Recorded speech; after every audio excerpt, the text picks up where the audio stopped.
I mentioned in the introduction that you're way down in the polls, and I also said what you say you think of polls. But what is your own personal benchmark in your head that's going to tell you I'm going to get out? Would it be not finishing in the top 3 or 4 in Iowa? Or what is the thing, if it's not the polls, what is the thing that would make you leave the race? Yeah, it's sort of like the Supreme Court when it comes to pornography. You know, we'll know it when you see it.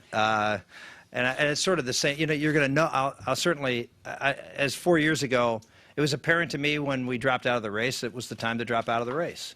Some suggested it was a little too late. Others suggested it was a little too early.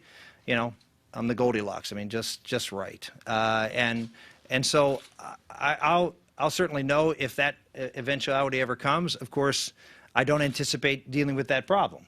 But right now, I feel very comfortable going out there, articulating a strong, positive vision for America, having answers. And unlike everybody else who will go up, and this is a case in immigration, people say, well, you can't, this will never get done. I mean, you won't be able to pass something like this.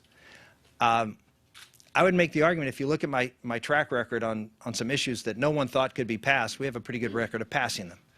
Welfare reform, no one thought that could be passed. In fact, Bill Clinton vetoed it twice. But we were able to get you know, more than a dozen Democrats to join us in the United States Senate and pass a welfare reform bill that ended a federal entitlement, something that was predicted could never happen in Washington, D.C. It would never be allowed unless you had a supermajority of Republicans. You would never be able to get rid of a federal entitlement for the poor. And we did. And I led that charge. I wrote the original bill when I was in the House and managed the bill when I was in the Senate. If you look at you know, reforming the healthcare system, we have a lot of folks out there right now trying to run around telling you how they're going to reform the healthcare system. And unfortunately, Republicans were pretty bereft of ideas, didn't have any ideas on how to move forward and do something that was going to actually improve the private economy when it comes to, and the power of patients when it comes to the healthcare system, until Rick Santorum came along and introduced the concept of health savings accounts over 20 years ago, and fought for them and passed them in spite of opposition by Democrats and even by this president. The reality is we have a long track record. Abortion bills, how many abortion bills passed the United States Senate and the House?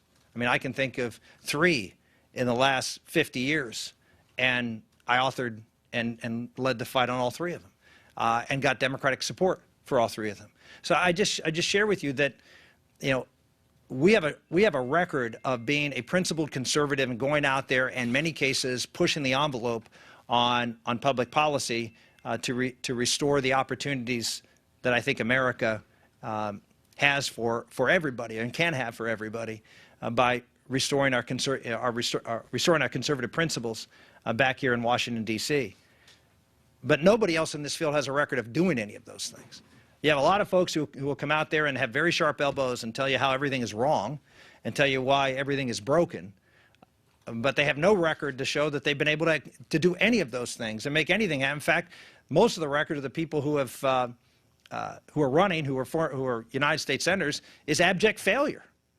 And I would suggest that we need to look at folks who accomplish things before we decide whether they should be promoted or not. And I think we've got a pretty good track record of accomplishment here.